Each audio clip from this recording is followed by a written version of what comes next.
Fahamarinana manandratra ny firenena. Ry ava-malala ao amin'ny tompo dia amin'ny fifaliana mandrakariva no iarabahana anao indray amin'ny anaran'i Jesosy Kristy tompo ary dia anonona trany fiadanan'Andriamanitra mihoatra noho ny fahalalana rehetra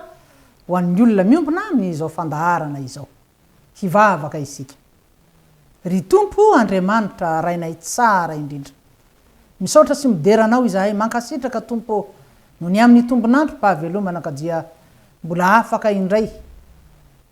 ifampahery amin'ny alalan'ny teninao ary dia mangataka trany ny fanadiovana avy amin'ny rano mahery ry tompo. Mba olona vita fihavanana aminao izahay izay miombona amin'izao fandaharana izao ary ny fanahinao masina ihany koa miasa manan-kery eto amin'izao fotoana izao ry tompo ary dia hitarika anay rehetra indrindra metraka ny teny eo ambavany mpanomponao ary dia ianao no membo nahatra amin'izany rehetra zany Andriamanitra ray zanaka fanahy masina amin'ny anaran'i Jesosy Kristy tompo. Amen. Ry havana haibanjana indray isika ny ambaran'ny soratra masina mahakasika ny hery ny vavaka dia ny vavaka fibebana sy fifonana ary ny fiderana an'Andriamanitra. Ho fanombohana ary dia vakitsika ny teny voasoratra amin'ny bokin'i Isaia mpaminany. Isaia 7:50 ka ny andininy voalohany vakitsika zany amin'ny anaran'ny tompo. Ezao ny fiantsonao fa aza atao malemy. Asandrato ny feonao ho tahaka ny an'ny anjomara ka ambarao amin'ny oloko ny fahadisony ary amin'ny taranaki Jakoba ny fahotany. Amen. Izany hoe men'Andriamanitra baiko Isaia mpaminany hanambara amin'ny zanak'Israely ny fahadisony sy ny fahotany ka tsy hoe sanatria hanamary tena fa andiny tena ry havana ary ho tonga amin'ny fibebahana marina. Raha ho fitinina dia fampahoriana piasa ary tsy firarahana ny oro sy ny malahelo. Madiniky ny tompo izany no fahotana hita teo amin'ireo zanak'Israely ireo. Ary baikoan'Andriamanitra ny mpaminany Isaia mba hiteny mafy araka ny vakitsika teo hoe ezao ny antsonao ho Jehovahandriamanitra fa aza atao malemy. Izany hoe mba tsisy olona na dia iray aza hiteny fa tsy nare izany fiantsona fibebahana izany. Ary dia hoy ny toyny asandrato ny feonao tahaka ny anjomara. Tamin'ny fotoanandro ry havana dia nampiasaina ny anjomara ho fanangonana ny vatan-dehilahy rehefa nisy ady na trehina. Ary dia nampiasaina ihany koa ny anjomara ho famorina ny vahoaka an'Andriamanitra rehefa nisy ny fetim-piangonana. Zany hoe raha amin'ny andro ankehitriny zao zany dia fanamafisam-peo farany matanjaka no tokony ampiasainy ny mpaminany Isaia mba hahatonga ny feony hanakoako ka tsisy olona na dia iray aza hipetrapotsiny na hiteny azy zay tsy nare fa hiray fosaina mampanahy ka handoalika sy hifona noho ny ratsy vita. Ry havana tena azotsika ampifandraisina tsara amin'izao vanim-potoana ny poiran'ity arety mandringana Covid-19 ity io tenin'Andriamanitra io. Ary io moa ny vakitsika teo fa maro dia maro ny tenin'Andriamanitra maniraka ny mpaminany iantso fifonana. Arety mandringana ary tsy mba hoe firenena iray na roa no misy azy, tsy hoe kontinanta iray na roa fa ny firenena rehetra ambonin'ny tany izay nanirahan'i Jesosy hitoriana ny filazantsara hijoroan'ny olona izay efa voavela heloka vavolombelona rehefa nandray ny osotro ny fanahy masina ilay olona. Iarantsika malala ry havana fa raha nisy arety mandringana ary tsy teto Madagasikara ihany fa manerana ny firenena rehetra ambonin'ny tany dia ity aretina Covid-19 ity no nandripaka ain'ny olona marobe indrindra. Ary ao anatin'ny fotoana izay ambara hoe fo ihany aretina mahavaka ny sain'ny dokotera, manahirana ny profesera, nandranto fahaizana mampahalalana ambony. Ary momba ny arety mandringana moa ry avana dia fantatsika kristiana mpandinika ny baiboly fa nataon'Andriamanitra eny nalefa n'Andriamanitra amin'ny vanim-potoana samihafa ny arety mandringana ho fikapohana ho famaizana ny olona ny firenena mpaniratsira azy na ny fa mahalala azy ihany koa fa niodina ny olona sy ny firenena mafiatoka mba hiverenany amin'izy Jehovah Andriamanitra izany hoe ahatonga azy rehetra ireny hibebaka hifona hiala amin'ny ratsy sy fanaony ny fahotana sy ny fahalotom-pitondran-tena ary ahatonga n'Andriamanitra hamindra fo ka hanasitrana indray amin'ny lafiny rehetra hanasitrana ny aretina hanasitrana ny taniny sy ny sisa ho antsika malagasy dia tena hiderantsika n'Andriamanitra ny fananana an'ilay fanafody zay tambavy ve raokandro ve no ilazana azy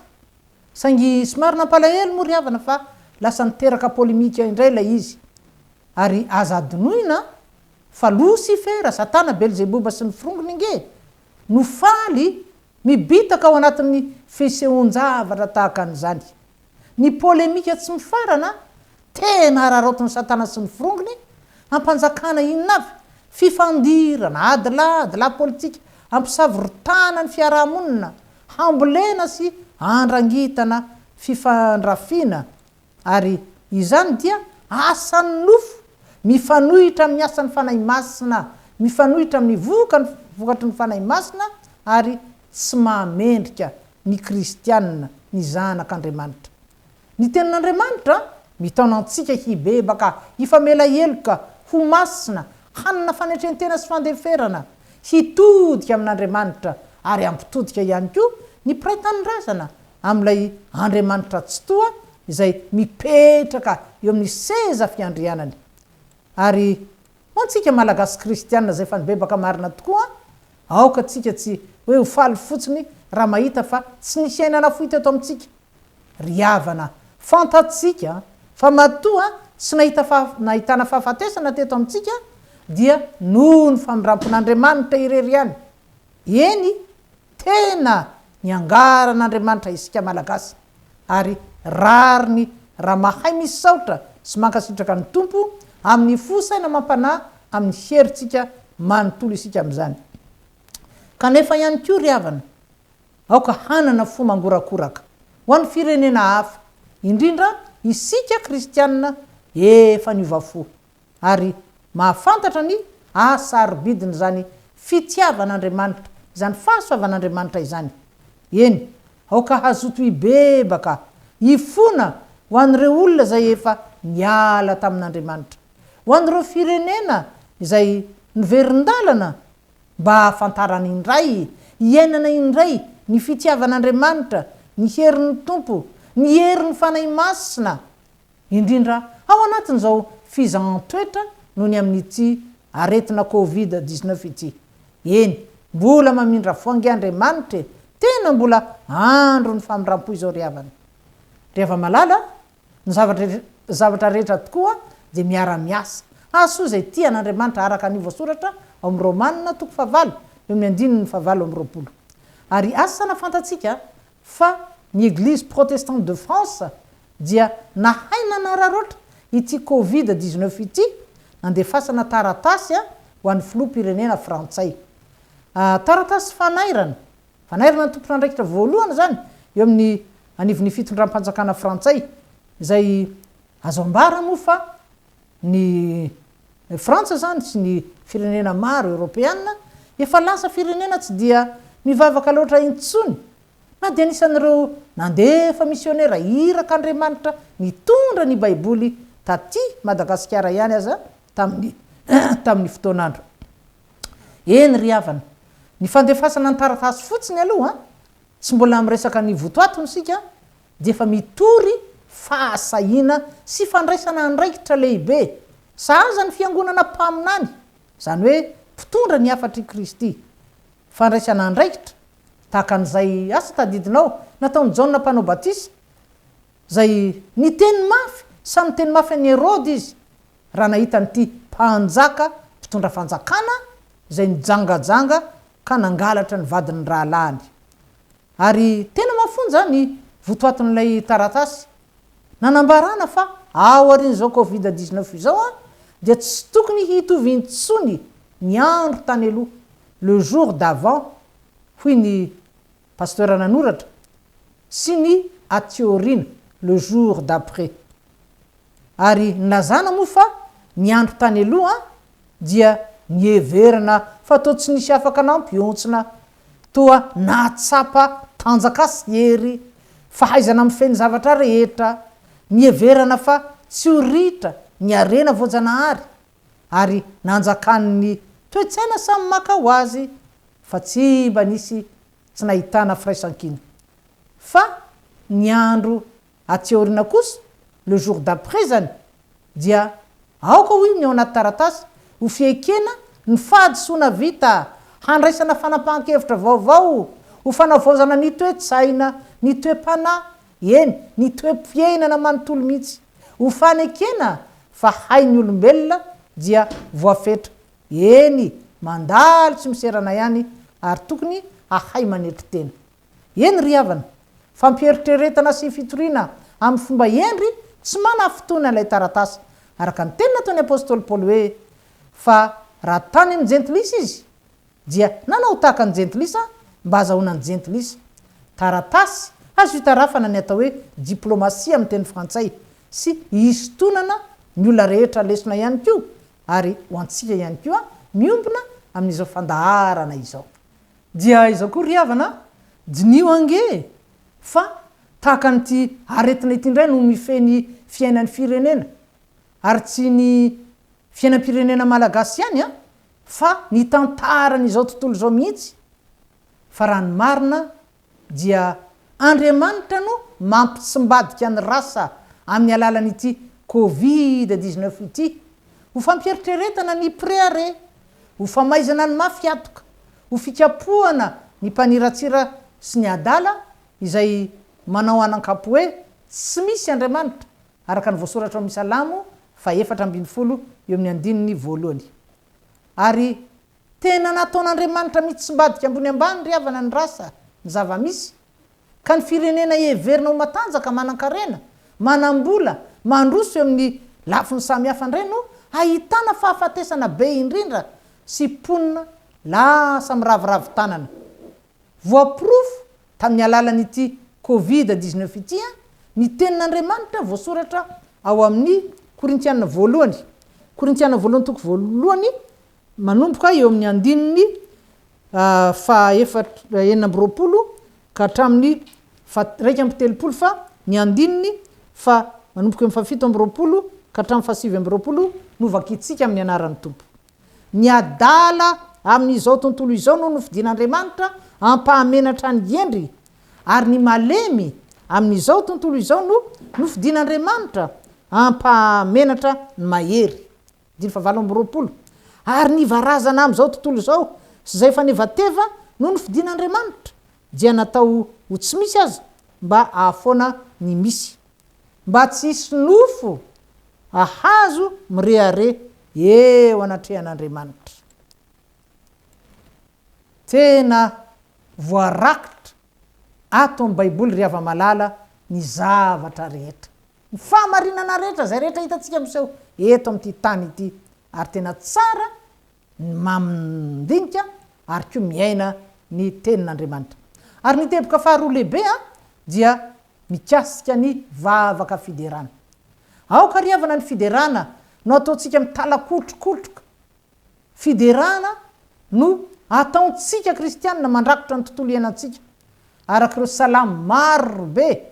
fisaorana, ary koa fiderana an'Andriamanitra tahaka izay noventesiny Davida mpanjaka. Ary matory hava-malala ao amin'ny tompo, ny salamo zay amboaran-kira fisaorana sy fiderana an'Andriamanitra ahitantsika boky maro indrindra zay misa 50 dia satria ny fiderana an'Andriamanitra ny fanandratana avo dia avo, ny anaran'ilay Andriamanitra tsy to, mpanjaka ny mpanjaka, lay Andriamanitra mahery, lay hany mpamonjy, mpanavitra, tompo ny tompo, mpanafaka amin'ny fatorana, amin'ny geja rehetra, amin'ny aretina, ny aretimandringana izany no zava-dehibe indrindra tokony ataon'ny olombelona rehetra eto amin'ity tany fandalovana ity, tany zay no ariny Jehovahandriamanitra raisy zanaka ary fanahy masina. Eny ry ava-malala, raha ny fiderana, raha ny fankalazana sy ny fisaorana ny Andriamanitra ny baiboly no ataontsika loha-laharana eo amin'ny fiainana zany, raha izany mandrakariva no mipololotra eo amin'ny molotry ny kristianina dia inona marimarina fa rehefa Jesosy Kristy mpanjaka malaza ankalazaina omemboninahitra, rehefa ny fanahin'Andriamanitra no manjaka, rehefa ny soratra masina no toriana, ny sotoavy ny fanjakan'Andriamanitra toy ny avy, ny fahamasinana, ny fahamarinana, ny fitiavana azy Jehovahandriamanitra, ny fitiavanamana, ny fifankatiavany samy olombelona, ny famelan-keloka sy ny fahaizana amin'ny famela heloka, rehefa zany no ampanjakaina dia azo inona marimarina, azo antoka fa manomboka miorina ny fanjakan'Andriamanitra eto amin'ity tany ity, eto amin'ity Madagasikara ity ho tahaka ny any an-danitra. Ry havana, tsarovy mandrakariva fa an'Andriamanitra ny toerana voalohany, azo ny toerana ambony indrindra eo anivon'ny ankonana zany, ny fianakaviana, ny fiarahamonina, ny firenena. Jehova no tompon'ny lanitra sy ny tany, ny olona rehetra sy zay zavatra rehetra ao aminy, ny toerana voalohany, ny toeram-boninahitra, ny voninahitra dia an'Andriamanitra irery any, ary ny mpino kristianina, ny fiangonana kristianina no fitaovana voantso sy voatokana hisaotra sy aneho ny fiderana sy fankalazana an'Andriamanitra na inona mety mitranga famaofao eo amin'ny fiainana. Ry havana, asa nambana nahatsapa ianao fa toa lasa be loatra ny resaka mifantoka fantotsika amin'ity Covid-19 ity, mampifantoka antsika aminy ihany koa. Hanika ity resaka ity indray ny toa voaindraindra, lasa tsy afaka eo ambavan'ny mpiarabelona na ny ray aman-dray zany, na ny zoky na ny zandry, hatramin'ny ankizy madinika. Ary ny mpanakanto aza moa, ny artista dia namorona hira, hanika ny talenta zay tokony hoentina mankalazan'Andriamanitra lasa ny hirana indray ny amin'ity arety mandoza ity. Isika ry havana, tsy milaza velively fa tsy tokony atao ny fanentanana na ny fifanentanana, tsy tena tokony atao mba afantaran'ny mpiarabelona fa tena ratsy dia ratsy ity valana aretina ity, ary tena mila mitandrina. Aretina tena ratsy satria voalaza fa olona efa nanaovana fitiliana ary tsy nahitan'ilay aretina, dia rehefa verina indray ny testa dia indro fa mitondra ilay sototra aretina indray ilay olona. Aretina farany ratsy ka ratsy. Saingy ho antsika zay azo ambara fa nosy kristianina, iorenana fiangonana kristianina maro, ary engane mba tsy mitrano fotsiny no mijoalajoala eto seroa, mba tsy olona manaja an'Andriamanitra amin'ny olony fotsiny fa sanatria ny fonikosa lavitra an'Andriamanitra. Fa ho firenena ahitana olom-baovao maro amin'ny Kristy, olombavaka maro, kristianina mijoro tsara ary mahay miray feo, handroka amin'ny feo mahery ity virus na fanahy ratsy eny amin'ny rivotra ity, amin'ny anara mahery ny Jesosy velona manan-kery avy Nazareta. Kristianina manana hery sy fahefana hoentina mampangina ity virus ity amin'ny alalan'ny fiderana ihany koa, fiderana manakoako an'Andriamanitra tsy to, ny fankalazana ny anaran'ny tompo, zany ry havana tsy laitra ny devoly fa tena mampirifatra sy mampandositra azy. Koa na virus avy amin'ny biby na virus namboarina araka ny fanambaran'ilay mpikaroka japonais iray moa, dia tsy natao handresy, tsy natao hampitahotra fa hanosika antsika olombelona kosa hideran'Andriamanitra nahary ny lanitra sy ny tany, ary tompony hery sy ny fahefana hatrany an-danitra sy ety an-tany. Eny ry havana, aoka ny fiobina noventesina mafy hitsofana anjomara, fa tsy sanatria hoe ny resaka ny sary ny hira momba nyty valanaretina ity izay manamaizina ny tontolo sa ho takona tsy ho hitanao intsony ny fahefana sy ny herin'ilay fahazavana zao tontolo zao eny sao tsy ho renao intsony ny feo ny miteny hoe aza matahotra na mivadi-po indro izao momba nareo mandrakariva ambara-pahatonga ny fahataperany izao tontolo izao engane ry ava-malala ao amin'ny tompo ho tafatoetra tsara ao ampontsika ny afatry ny tompo azaontsika hijoro mandrakariva ho vavolombelona mahatoky na amin'ny mora na amin'ny sarotra dia atolotsika ho an'Andriamanitra ray zanaka fanahy masina irery ny dera sy ny aja ary ny voninahitra zay fa azy hatramin'ny taloha ary ho azy mandrakizay ary ho amintsika mandrakariva ny hery ny faherezana amen hivavaka isika ry tompo Andriamanitra rainay tsara indrindra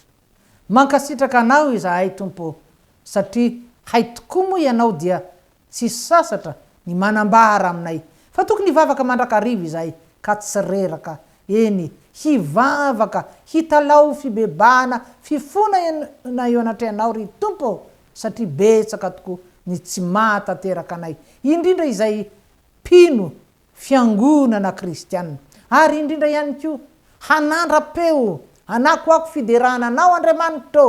fa eo amin'ny fiderana eo no mitoetra ianao ary tianao indrindra izany fiderana izany avy amin'ny fosana mampananay mba ho tena anitra manopofona eo anatrehanao ry tompo ka hahatonga anao hietsika ary hahatonga anao androtsaka ny fitahinao mahitretrika ho annay dia misaotra ry tompo tsara indrindra amin'ny anaran'i Jesosy Kristy no ivavahanay amen ry havana dia atreo indray zany ny fandaharantsika tapitra ko dia manao velomanao hotahin'ny tompo ary dia manaraka indray veloma indrindra tompoko